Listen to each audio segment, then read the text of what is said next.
ఉమ్మడి ఆదిలాబాద్ జిల్లాలో ఎమ్మెల్సీ కవిత సుడిగాలి పర్యటన నిర్వహించారు.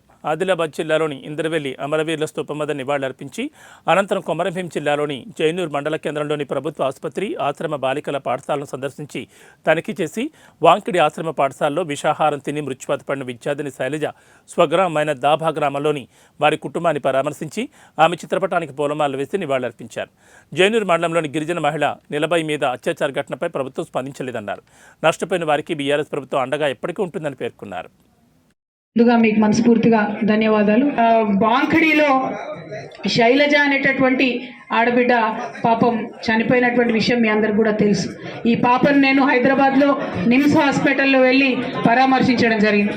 వాంఖడిలో ఉన్నటువంటి ఆశ్రమ పాఠశాలలో మరి ఆహారం సరిగ్గా లేక విషతుల్యమైనటువంటి ఆహారం ఆ పిల్లలకు పెట్టి దాదాపు 32 మంది పిల్లలు కూడా సిక్ అయిపోతే అందులో శైలజ అనే పాప చనిపోయింది. ఇంకా ఒక పాప హాస్పిటల్లోనే మరి ఉన్నటువంటి పరిస్థితిని కూడా మనం గమనిస్తున్నాం. అయినా కూడా ప్రభుత్వానికి కనీసం సోయి లేకుండా మరి ఆ పాప దగ్గరికి వెళ్ళో మిగతా పేరెంట్స్ దగ్గరికి వెళ్ళో ధైర్యం చెప్పడమో సాయం చేయడమో చేయలేదు. మేము వెయిట్ చేసినాం. నేను నిమ్స్లో చూసిన తర్వాత ఆ పాపను ఒక 10 రోజులు వెయిట్ చేసినాం. ప్రభుత్వం ఏమన్నా స్పందిస్తుందేమో, ముందుకు వస్తుందేమో మేము డిమాండ్ చేసాం. ఆశ్రమ పాఠశాలల్లో, ప్రభుత్వ గురుకులాల్లో విషాహారం తిని మరి చనిపోయినటువంటి పిల్లలకు ప్రభుత్వం 50 లక్షల రూపాయలు ఎక్స్గ్రేషియా ఇవ్వాలని చెప్పి మేము డిమాండ్ చేసినాం. ఆ తర్వాత ఒక 10 రోజులు వెయిట్ చేసినాం. వెయిట్ చేసి వాళ్ళ నుంచి స్పందన లేకపోతే మేము మా సంస్థ నుండి 2 లక్షల రూపాయలు ఇస్తామని ప్రకటించాం.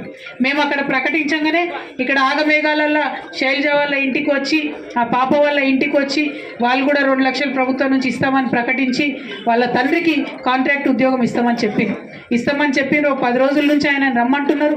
కానీ ఇంతవరకు కాగితం ఇవ్వలేదు. ఒక శైలజ విషయంలోనే కాదు, అనేక మంది పిల్లలు చనిపోయారు. 57 మంది పిల్లలు చనిపోయారు. వారందరి విషయంలో కూడా